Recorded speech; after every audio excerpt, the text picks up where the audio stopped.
Hello and welcome to Respect the Ball. It's your boy K back again with the Group E previews. We're on Ecuador, we're on Ecuador, we're on Ecuador.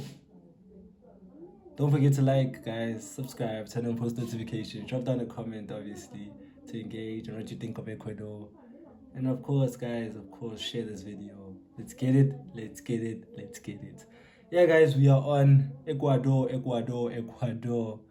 What to make of this side? I'm looking at the lineups. Let me pull up the lineups. I want to start off with the lineup. I'm doing something different. I want to start off with the lineups. Because I don't have much thoughts on this team. I'm not really particularly a fan of watching them. I think they're boring, man. I saw them in the 2022 World Cup and they were exciting, but now they just squeeze out draws against the top teams. They won't lose to the top teams. They just beat the teams they're supposed to beat with the 1-0, 2-0 score line.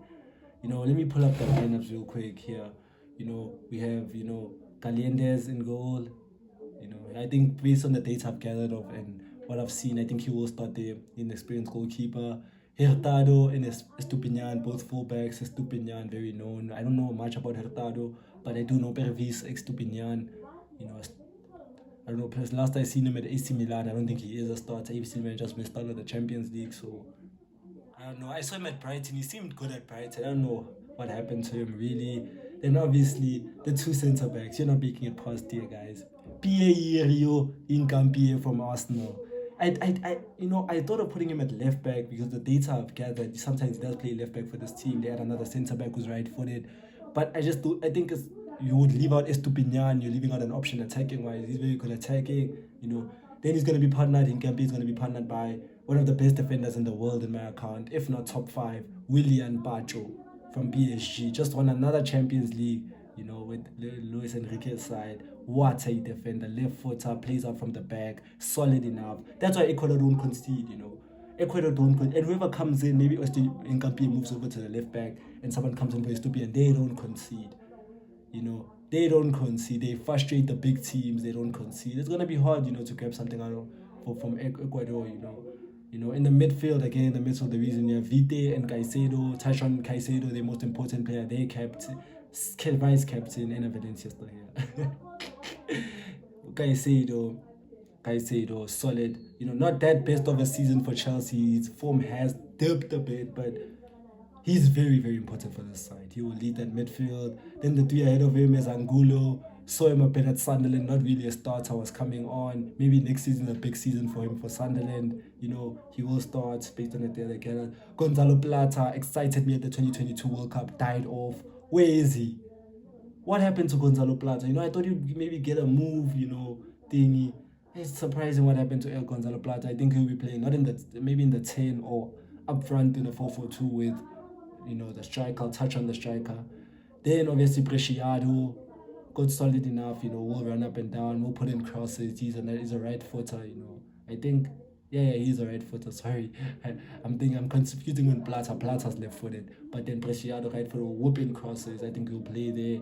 Then obviously that's why I wanted to start off with the lineups. I wanted to highlight the supposedly leader and captain.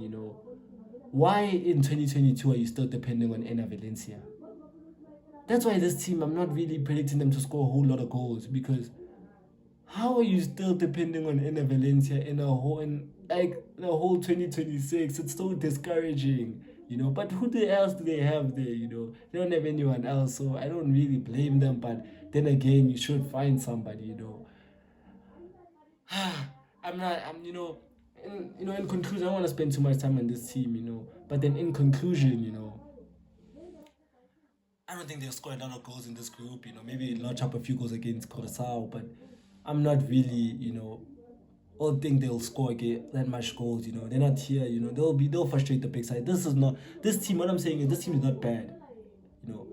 This team will frustrate the big team. Germany when they play Ecuador, will be frustrated, Equal playing field with every coach. Maybe they might come out, They are coached by the Argentinian manager who's had them since I think 2024.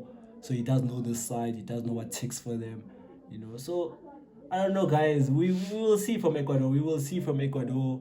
I'm tipping them for making it out. The makeup of their squad, I don't think they'll make it far. I don't think the squad is built to go far in the tournament.